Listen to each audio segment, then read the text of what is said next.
এজন্য প্রায় জায়গায় দেখা যায় বাপে আপনার ছেলের আগে সালাম করিলেন। নিয়ম হইল তো বাপরে ছেলে সালাম করতাম, তো ছেলে বড় আপনার আলিম হয়ে গেছে। এখন আলিম বেটা বাড়িতে বাপে দেখি আগলা সালাম আসসালাম আলাইকুম বালা আসুন রে ভাই শুন সালাম কে করছে বাপে। গাঁর মানুষের দেখি আকৌ দেখ রানি ব্যায়াম দাদর থামা বুড়া মুরব্বী বুড়ো হয়েছে না বুত হয়েছে দেখ রানি গুয়ারে সালাম করে দিছে।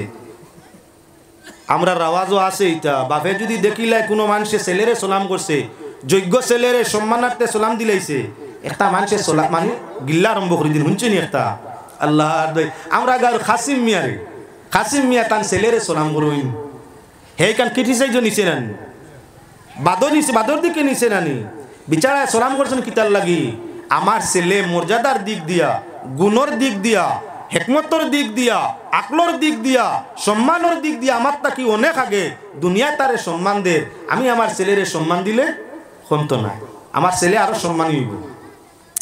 তাই যোগ্য ব্যক্তি রইয়া থাকলো আসন উদ্দেশ্য ইয়া থাকলো আল্লাহর হাবিব সৃষ্টির শ্রেষ্ঠ জগৎ সৃষ্টির শ্রেষ্ঠ মহামানুষ আইজ আপনার সমুদয় নবী সব নবী তো সম্মানী কেউর সম্মানের মধ্যে কমি নাই। বাইতুল মুকদ্দাস সমুদয় আম্বিয়া একরাম এখানে হইছেন আই সব আম্বিয়া একরাম সম্মানের মধ্যে অভাব নাই। এই জায়গার মধ্যে আইজ যে আপনার অতিথি হলা ইয়াজিবা ই অতিথি হলোর মাঝে সবচাইতে উপরে কে বলে প্রধান অতিথি। আমি এখন মাকি যদি এখন প্রধান অতিথি আই যায় আমার লাগি কর্তব্য আলিম এমনিও তো তাই বড় বয়সেও বড় গুণেও বড় জ্ঞানেও বড় সম্মানেও বড়। এখন আমার ছাত্রগুলো দেখি এখন যদি আল্লাহ আমরা হেঁটু জুড়ে গেছে হলি তাই জলিল সাহেব যেমনি দেখছেন খাগুয়াল্লাহ খান নই গেছেন দেখছি তান পাওয়া ইনো পাওয়ার ওর মাতাইছেন আদর্শর মা সব দিক দিয়া যে ব্যক্তি সম্মানী আমি যদিও মাকি আপনার কাছে সম্মানী আমি সহ সারার কাছে হইয়া তাকলা স্কুরি সবার তাই সম্মানী যার কারণে তান সম্মানে আমার মাইক থাকিল আমার অসুবিধা নাই তান সম্মান দিতে আমি অগ্রসর হইতে পারি। হযরত নবী করিম সাল্লাল্লাহু আলাইহি ওয়াসাল্লাম বাইতুল মুকদ্দাসের মসজিদ আর সজাইতা আল্লাহর মেহমান হইতা আল্লাহর নির্দেশে সমুদয় আম্বিয়ায়ে কেরাম আইয়া ইনো উপস্থিত। এখন সারা নবী হলে আপনার চিন্তা করছে নামাজ আদায় হইতো আই দিনের ইমামতি কে করতা আদম আলাইহিস সালামে নাইনি সবর বাপ আর মানুষ জাত তান তাকি আরম্ভ তাই নবীও সারার বাপও সম্মানের দিক দিয়া একদিকে আব্বা একদিকে নবী সৃষ্টির শ্রেষ্ঠ মানুষ তান্তাই মানুষ জাতির উৎপত্তি তইলে তো আজকুর ইমামতি হইয়া তার তুই জমাত সবচাইতে সম্মানী আদম তানে দেব হইতো।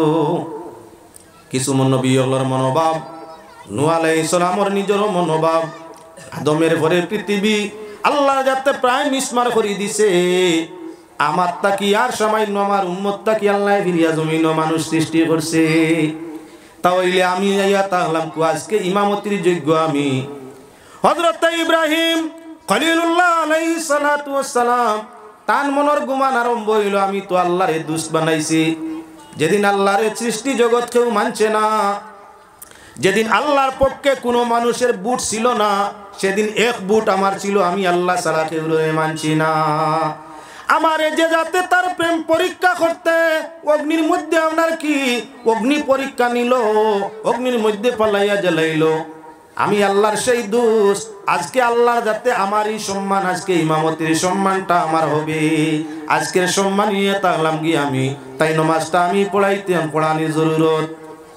শাইরে ফরমাইতে আছেন কি আকে লুৎফে খেসেরা ইজহারে করদ বাখলিল সেনারে রাগুলজারে কর।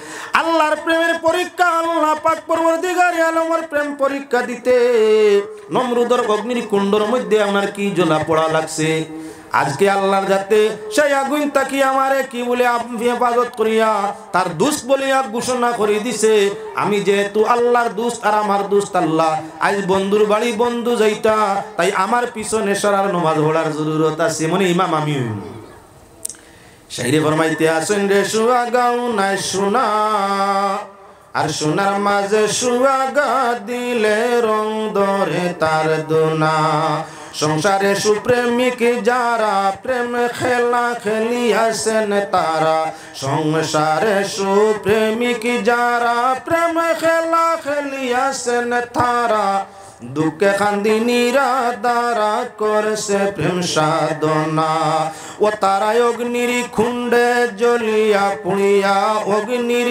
কুণ্ডে জ্বলিয়া পুড়িয়া না সাড়লো মিলনার সুহাগা গুনায় সোনা সোনার মাঝে সুহাগা দিলে রং ধরে তার দোনা পর জায়গায় শাইরি ফরমাইন ও খুদা ডাকতে জানি না আর ডাকার মতো ডাকলে খুদায় কেমনে শুনেন না একটা কি আছেন ইব্রাহিম নবী নমরুদে আগুনে ফেলি একটা কি আছেন ইব্রাহিম নবী নমরুদে আগুনে ফেলি আগুন হলো ফুল বাগিচায় আগুন হলো ফুল বাগিচা পশম জ্বলে না খুদা ডাকতে জানি না ডাকার মতো ডাকলে খুদাই কেমনে শুনেন না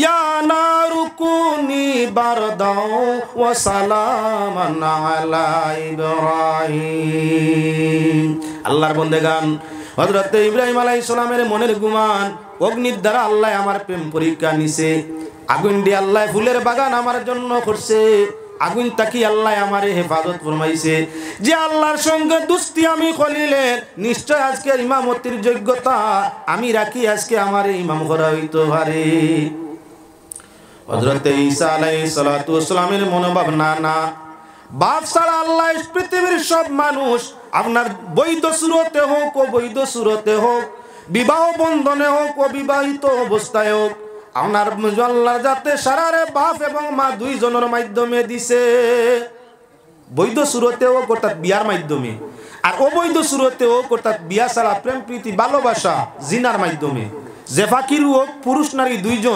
দুইজনের বীর্য একত্র করিয়া আল্লাহ যাতে মানুষ বানাইছে আর আমি ঈসা হইয়া থাকলাম ও মানুষ জানে আল্লাহ বাবা নাই বৈধ অবৈধ কোন সুরতে বাবা নাই আল্লাহ কামুল হাকিমিনে তার কুদরত ভিত্তিতে আমার মায়ের পেট তাই আমারে জন্ম দিছে দুনিয়ার মানুষ জন্ম নিতে নিম্নমান 6 মাস মায়ের পেট সময় কাটাইতে লাগে ঊর্ধ্বমান 24 মাস পর্যন্ত থাকা লাগে কিন্তু হযরত ঈসা আলাইহিস সালাম তার মায়ের পেটের ভিতরে অর্থাৎ গর্ভ সময় মাত্র 1 ঘন্টা সময় ছিল সুবহানাল্লাহ 1 ঘন্টার ভিতরে গর্ব 1 ঘন্টা সময়ের ভিতরে খালাস বাচ্চা সামনে ঈসা আলাইহিস সালামের মনের ভাব যে আল্লাহ তার কুদরত আমারে দি জাহির করলো কোন সুরতের বাবা নাই বিলকুল বাফিন অবস্থায় জিবরাইলের ফুকের মাধ্যমে মায়ের পেটের মধ্যে আমারে পৌঁছাই দিল ঘন্টার ভিতরে আল্লাহ যাতে আমারে জন্ম দেওয়াই দিল জন্মের সাথে সাথে আল্লাহ আমার জবান কুলিয়া মানুষের সঙ্গে মাতার শক্তি দিলাইলো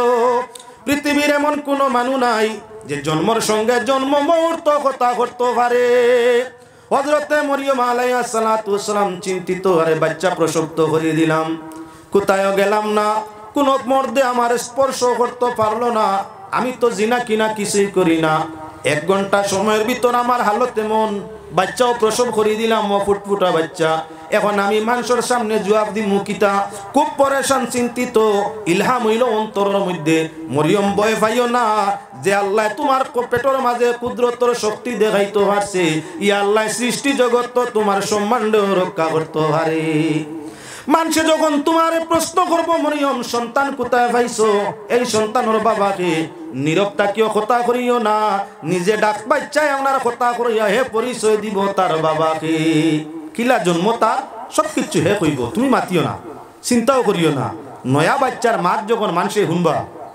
অটোমেটিক সারা ফিরিয়া যাইবা কি তোমার কেউ কটু কথা কইতো না তুমি চিন্তা করিও না হযরত মরিয়ম আলাইহিস সালাতু ওয়াস সালাম বাচ্চা প্রসব করছেন খাজুর বৃক্ষর নিচে ঈসা আলাইহিস সালাতু ওয়াস সালাম জন্ম নিছই এখন তো খবর ভাইয়া মানুষ যাকে যাকে আরম্ভ আর জিজ্ঞাসা আরম্ভ মরিয়ম রে জিজ্ঞাসা করেন ইয়া মারিয়াম হে মরিয়ম এই বাচ্চা তুমি কই থাকি ভাইলাই হযরত মরিয়ম আলাইহিস সালাতু ওয়াস সালাম নীরব জিজ্ঞাসা না ইশারা দি দেখেন তারে জিকার করো ইশারায় মানুষ আশ্চর্য আরে জন্মদিন ওই বাচ্চায় কিভাবে মাতবো আশ্চর্য তার কিচ্ছু নাই নিজে ঈসা আলাইহিস সালাম এখন আরম্ভ করেন আমি নিজে নবী আল্লাহর গোলাম আমি আল্লাহর পক্ষ থেকে আল্লাহর হুকমে আসছি মা আমার পাক পবিত্র আর আমি হইয়া তাংলাম নবী তোমাদের দাওয়াত করিয়া হেদায়তর।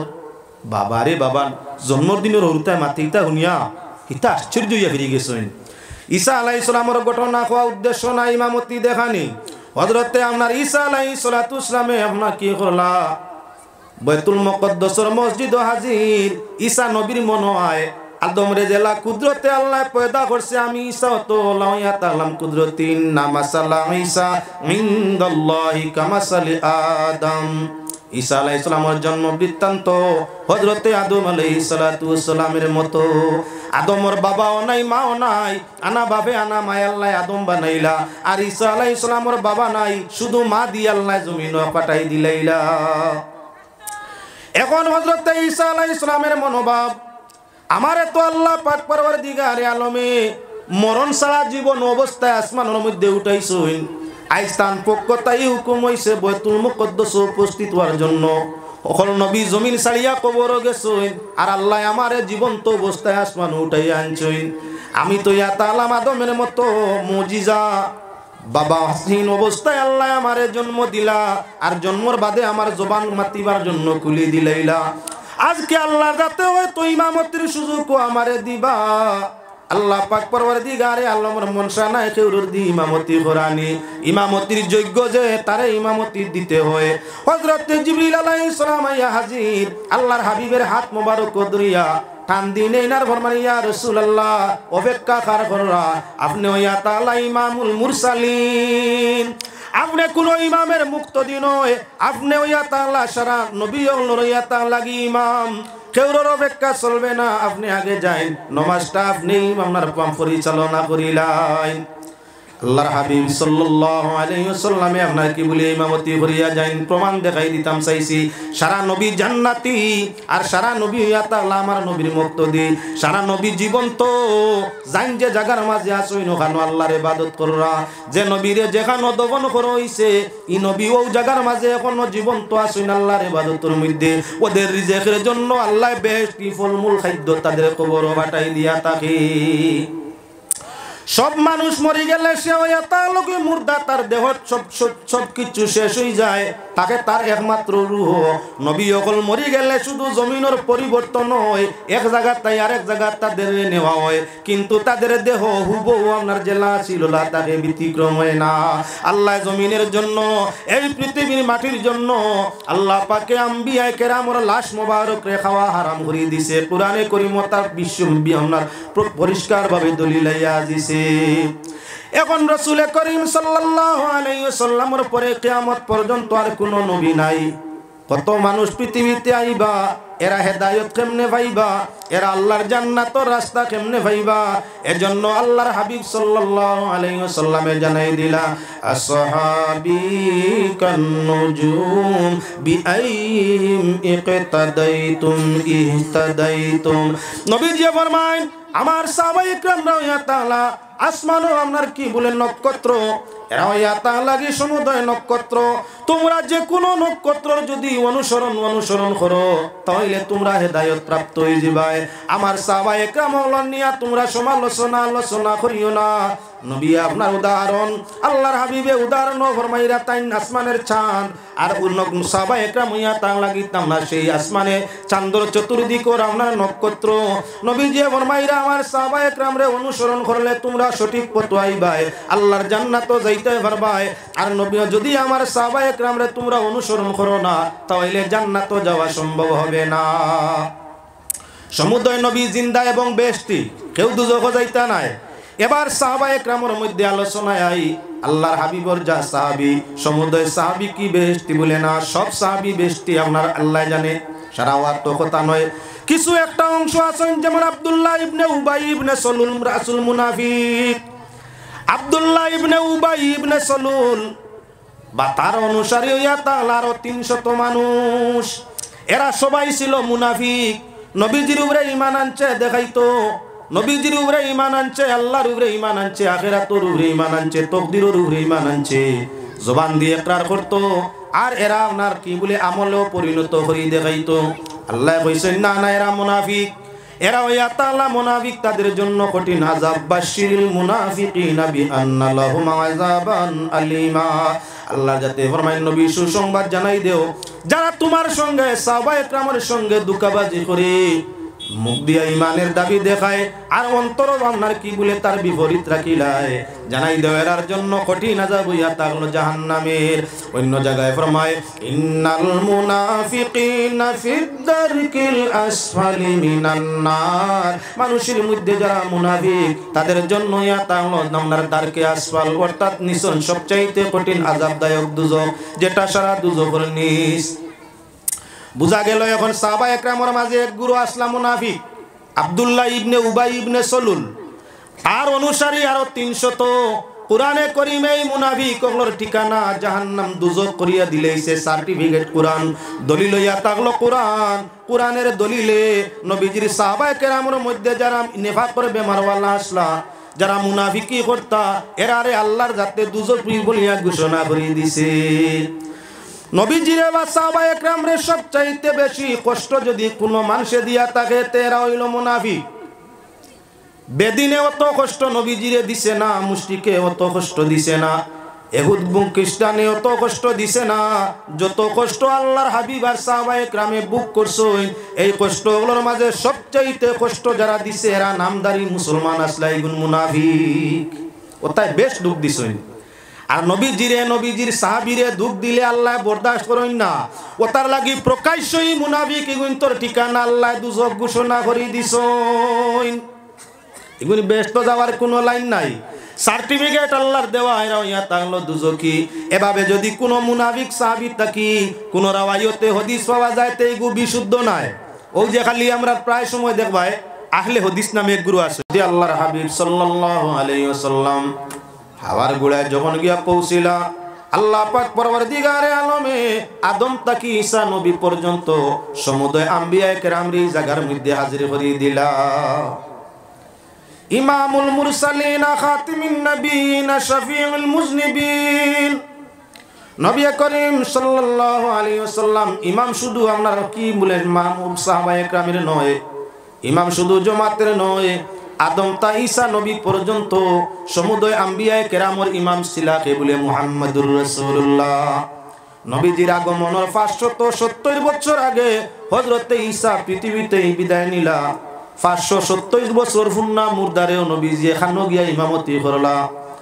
আদম আলাইহিস সালাম নবী পৃথিবীতে আগমন করার প্রায় 6000 বছর আগে আদম আলাইহিস সালামে পৃথিবীতে বিদায় নিলা। 5000 বছর আগে হযরত নূহ আলাইহিস সালামে জমিনতে বিদায় নিলা। 3500 বছর আগে সুলাইমান নবী জমিনতে বিদায় নিলা। হযরত ঈসা আলাইহিস সালাতু ওয়াস সালামে নবীর আগমনের 570 বছর আগে জমিনতে বিদায় নিলা। আদম তা ঈসা সমুদয় নবীয়ত জমিন ছাড়িয়া আগে নবী আগমনের আগে বিদায় নিছেন। তাইলে সারা নবী হলো ইমাম নবীজি কিভাবে বনলা বলে আল্লাহ পাক পরওয়ারদিগারে আলমে বাইতুল মুকদ্দাসের মসজিদ নবীজি যখন মেরাজের সফর খালে গিয়া পৌঁছিছেন, সমুদয় আম্বিয়ায়ে কেরামরে আল্লাহ বাইতুল মুকদ্দাসের মসজিদ অর্ডার দিয়া হাজির করে দিছেন। সব হাজির। আল্লাহর হাবিব সাল্লাল্লাহু ইমামাত ওলাম লম্বা আলোচনা। আল্লাহর হাবিব সাল্লাল্লাহু আলাইহি ওয়াসাল্লাম তো ইমামতি কানকে করতা। ইমামতি করতে দরজা লাগে, স্তর লাগে। ইমামতি কান এখন কে করতা সারা মানুষের বাপ হযরতে আদম ইহাতক কি আল্লাহর হাবিবর বাবাত পড়ইনি না না। আব্দুল্লাহর যদি বাবা হইন আব্দুল মুত্তালিবর বাবা হইন কে বলে আদম আলাইহিস সালাতু সালাম, তাহলে আল্লাহর হাবিবর কি বাপর মধ্যে পড়ইন না। তাই নবী করিম সাল্লাল্লাহু আলাইহি ওয়াসাল্লামর আপনার ফরমান আছে হাদিস শরীফের মধ্যে আনা ইবনুজ জাবিহাইন, আমি 2 কুরবানির সন্তান। এক কুরবানি হইয়া তাক লাগি আমার বাবা আব্দুল্লাহ, আর দ্বিতীয় কুরবানি হইয়া তাকলা জাতির পিতা হযরতে ইব্রাহিম খলিলুল্লাহ। জাতির পিতা, পিতা মানে বাপ। তে নবী যে সম্বোধন করছেন ইব্রাহিম আলাইহিস সালাম রে বাপ কইয়া, আদম আলাইহিস সালাম রে সম্বোধন করছেন বাবা কইয়া। যে জায়গাত বাপ বেটা এখান ওই বাইনো বাবার মুরব্বিয়া না হইতো নি না ছেলের। বাপ বেটা এক জায়গাত জমা হই যায়, বাপ বেটা দুইজন আলিম হই এক জায়গাত জমা হই যায়, তাইলে ইমামতি করতাই নকে। ইমামতি লাগবো তো, জমা তৈলে ইমামতি লাগে। কয়েকজন মানুষ এখান নইলে একজনে নমাজ পড়াইতা ইমাম হইতা কয়েকজন এখান হইলে একজনে মুরব্বিয়া না করতা বাপ বেটা দুইজন হাকিম মুরব্বিয়া না করতাকে এক কৌটো যদি বাপ ছেলে দুইজনে ম্যাজিস্ট্রেটর চেয়ার পাইলেন মুরব্বিয়া না করতাকে